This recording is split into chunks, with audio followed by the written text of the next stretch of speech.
Mukunda jewelleries వారి Mukunda silks ఈ నెల 23న దిల్సుఖ్ నగర్ లో గొప్ప ప్రారంభం. ప్రతి 3000 షాపింగ్ పై 3 గ్రాముల సిల్వర్ కాయిన్ ఫ్రీ. త్వరపడండి, ఈ ఆఫర్ ఈ నెల 23 నుంచి 30 వరకు అన్ని బ్రాంచ్లు వర్తిస్తుంది. తెలంగాణ రాష్ట్ర ప్రభుత్వం ప్రతిష్టాత్మకంగా చేపట్టిన ఇందిరమ్మ చీరల పంపిణీ కార్యక్రమం అమలుకు కీలక మార్గదర్శకాలు జారీ అయ్యాయి.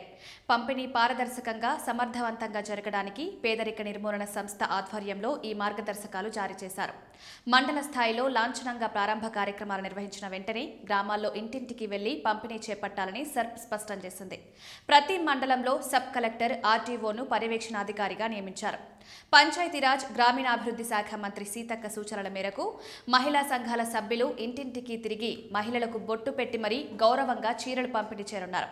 కాగా 18 ఏళ్లు దాటిన మహిళలందరికీ ఈ పథకం కింద చీరలు అందిస్తారు. చీరల పంపిణీలో అక్రమాలకు తావు లేకుండా సాంకేతికతను వినియోగించాలని సర్ప్ నిర్ణయించింది. చీరలు తీసుకునే మహిళలు తప్పనిసరిగా తమ ఆధార్ కార్డు చూపించాలి. పెన్షనర్ల ముఖ గుర్తింపు కోసం వినియోగిస్తున్న మొబైల్ అప్లికేషన్ను ఈ పంపిణీలో కూడా వినియోగించనున్నారు. చీరను అందుకున్నట్టుగా మహిళ ఫోటోను యాప్లో తప్పనిసరిగా తీసుకోవాలి. సభ్యులకు వారి ఆధార్ నెంబర్తో యాప్లో ఫోటో తీసుకున్న తర్వాతే చీరలు అందజేస్తారు. మహిళా సంఘాలలో సభ్యులు కాని వారు ఎవరైనా చీర తీసుకోవాలనుకుంటే వారికి తక్షణమే సభ్యత్వానికి నమోదు చేసిన తర్వాతే పంపిణీ చేయాలి. పంపిణీ పురోగతిపై రోజువారీగా నివేదికలను జిల్లా కలెక్టర్లు సర్ప్ ప్రధాన కార్యాలయానికి పంపించాల్సి ఉంటుంది. 18 ఏళ్లు దాటిన మహిళలకు చీరల పంపిణీ చేస్తుండగా యువతలకు సంబంధించి కీలక నిర్ణయం తీసుకునే యోచనలో ప్రభుత్వం ఉంది. 15 నుండి 18 ఏళ్లలోపు యువతులకు సల్వార్ కమీజ్లు లేదా లంగావోణీలు వంటివి పంపిణీ చేయాలని సర్ప్ యోచిస్తోంది. దీనిపై ప్రభుత్వం అనుమతి లభించిన అనంతరం తుది నిర్ణయం తీసుకుంటారు.